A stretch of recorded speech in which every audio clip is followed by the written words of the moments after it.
13.5 million accounts exposed across major firms in April 2026. ShinyHunters and third-party attackers hit organizations including Citizens Financial Group on citizensbank.com and Frostbank on frostbank.com. Additional incidents affected Medtronic on medtronic.com and other large entities through vishing and SaaS misconfigurations.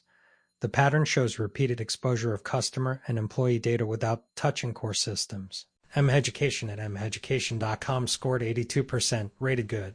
Audit.com scored 78%, rated good. Citizens Bank at citizensbank.com scored 72%, rated good. Medtronic at medtronic.com scored 70%, rated good.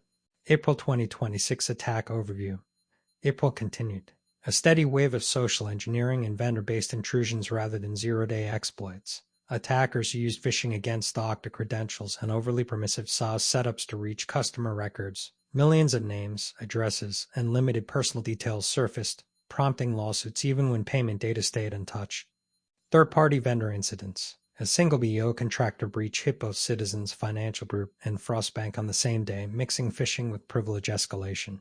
Support tickets, employee records, and bug bounty data were claimed. Medtronic reported up to 9 million records accessed through corporate while patient systems remained isolated. SaaS misconfiguration risks. One misconfigured Salesforce instance alone exposed 13.5 million accounts, underscoring how permissive settings and cloud tools create broad exposure. Similar patterns appeared across other large platforms during the month. These incidents show that basic identity and access hygiene still determines the size of breaches. Email security audit context. The main audit scores from email evaluate whether SBA, ICIM, and DMARC records are correctly published and aligned. These checks indicate how well a domain can prevent spoofing and support deliverability.